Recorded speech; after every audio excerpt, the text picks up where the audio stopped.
to not take peer pressure into our heads. अब आपका जो सवाल है वो जरा डेंजर है। इस परीक्षा पे चर्चा पे इस प्रकार का सवाल पहली बार आया है। ये बीज पारिवारिक वातावरण में ही बो दिया जाता है। Honorable Prime Minister, sir, I am Swati Dilip, a class 11 student from PM Sri Kendriya Vidyalaya number 1 Calicut of Ernakulam region.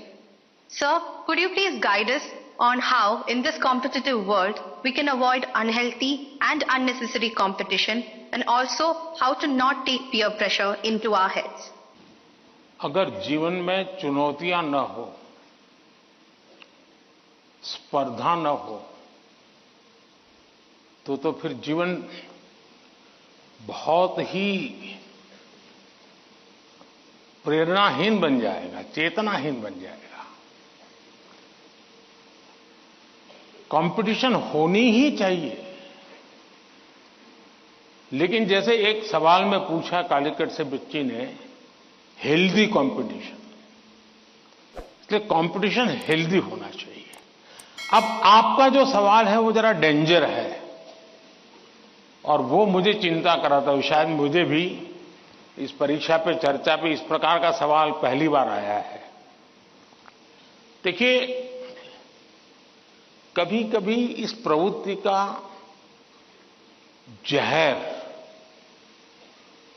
ये बीज पारिवारिक वातावरण में ही बो दिया जाता है।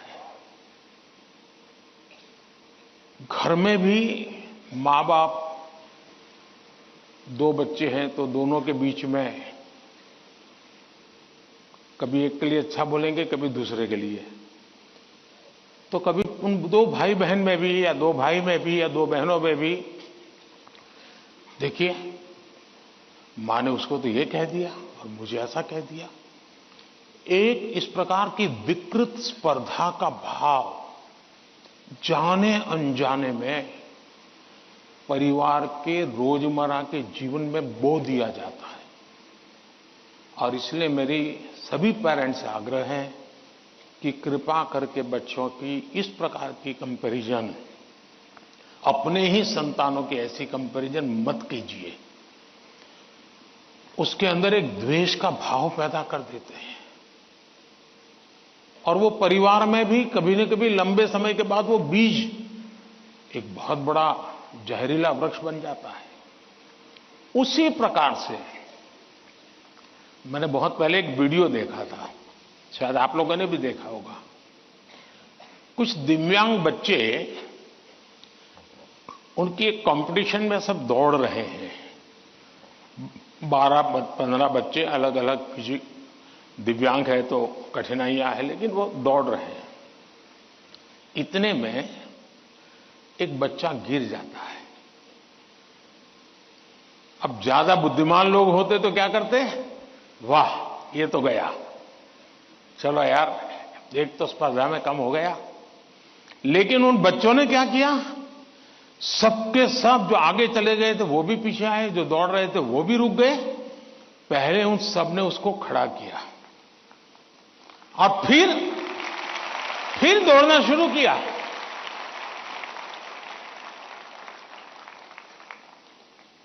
सचमुच में ये वीडियो दिव्यांग बच्चों के जीवन का भले होगा, लेकिन हम लोगों को भी ये बहुत बड़ी प्रेरणा और बहुत बड़ा संदेश दे देता है। अब तीसरा विषय है कि आपके दोस्त से आपको किस चीज की स्पर्धा है भाई? मान लीजिए 100 मार्क्स का पेपर है। अगर आपका दोस्त 90 ले गया तो क्या आपके लिए 10 मार्क बचा है क्या? आपके लिए 10 मार्क बचा है क्या? आपके लिए भी तो 100 है ना? तो आपको उससे स्पर्धा नहीं करनी है, खुद से करनी है। खुद से करनी है कि वो 100 में से 90 लाया, मैं 100 में से कितना लाऊं। उससे द्वेष करने की जरूरत ही नहीं है। एक्चुअली तो वो आपके लिए इंस्पिरेशन बन सकता है। और अगर यही मानसिकता रहेगी तो क्या करेंगे आप? अपने से तेज तर्रार व्यक्ति को दोस्ती नहीं बनाएंगे। आप ऐसे जिसकी कुछ चलती नहीं बाजार में उसी को दोस्त बनाएंगे और खुद बड़े ठेकेदार बन के घूमते रहोगे। सचमुच में तो हमसे प्रतिभावान दोस्त ढूंढने चाहिए हमने। जितने ज्यादा प्रतिभावान दोस्त मिलते हैं उतना हमारा भी तो काम बढ़ता है, हमारा स्पिरिट भी तो बढ़ता है। और इसलिए कभी भी हमने इस प्रकार का ईर्ष्या भाव कतई ही अपने मन में नहीं आने देना चाहिए। और तीसरा, मां बाप के लिए भी बहुत बड़ा चिंता का विषय है। मां बाप हर बार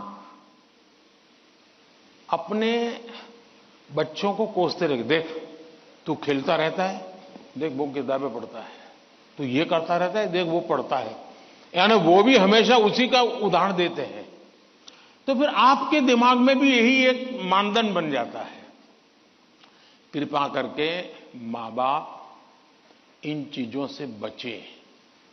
कभी कभी तो मैंने देखा है कि जो मां बाप अपने जीवन में ज्यादा सफल नहीं हुए हैं, जिनको अपने पराक्रम, अपनी सफलताएं, अपनी सिद्धियों के विषय में दुनिया को कुछ कहने को नहीं है, बताने को नहीं है, तो वे अपने बच्चों का रिपोर्ट कार्ड ही अपना विजिटिंग कार्ड बना देते हैं। किसी को मिलेंगे अपने बच्चे की कथा सुनाएंगे। अब ये जो नेचर है वो भी एक प्रकार से बच्चे के मन में एक ऐसा भाव भर देता है कि मैं तो सब कुछ हूं, अब मुझे कुछ करने की जरूरत नहीं है। वो भी बहुत नुकसान करता है। सचमुच में तो हमें अपने दोस्त में से ईर्ष्या भाव के बजाय उसके सामर्थ्य को ढूंढने का प्रयास करना चाहिए। उसके अंदर अगर मैथमेटिक्स में एक्सपर्टाइज है, मेरी कम है, मेरे टीचर से ज्यादा अगर मेरा दोस्त मुझे मैथमेटिक्स में मदद करेगा तो वो मेरी साइकी समझ करके करेगा और हो सकता है मैं भी उसी की तरह मैथमेटिक्स में आगे जाऊंगा। वो अगर लैंग्वेज में वीक है और मैं लैंग्वेज में मजबूत हूं, मैं अगर लैंग्वेज में उसकी मदद करता हूं तो हम दोनों को एक दूसरे की ताकत जोड़ेगी और हम अधिक सामर्थ्यवान बनेंगे। और इसलिए कृपा करके हम अपने दोस्तों से स्पर्धा और ईर्ष्या के भाव में न डूबें। और मैंने तो ऐसे लोग देखे हैं कि खुद फेल हो जाए, लेकिन अगर दोस्त सफल हुआ है तो मिठाई वो बांटता है। मैंने ऐसे भी दोस्त देखे हैं कि जो बहुत अच्छे नंबर से आए हैं लेकिन दोस्त नहीं आया, इसलिए उसने अपने घर में पार्टी नहीं की, फेस्टिवल नहीं मनाया। क्यों? मेरा दोस्त पीछे रह गया। ऐसे भी तो दोस्त होते हैं। और क्या दोस्ती लेन देन का खेल है क्या?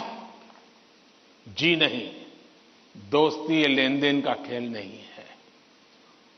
जहां कोई प्रकार का इस प्रकार का लेना देना नहीं है, निर्व्याज प्यार होता है, वही तो दोस्ती होती है। और ये जो दोस्ती होती ना, वो स्कूल एज छोड़िए, जिंदगी भर आपके साथ रहती है। और इसलिए कृपा करके दोस्त हमसे ज्यादा तेजस्वी तपस्वी हमें चुनने चाहिए और हमेशा उनसे सीखने का प्रयास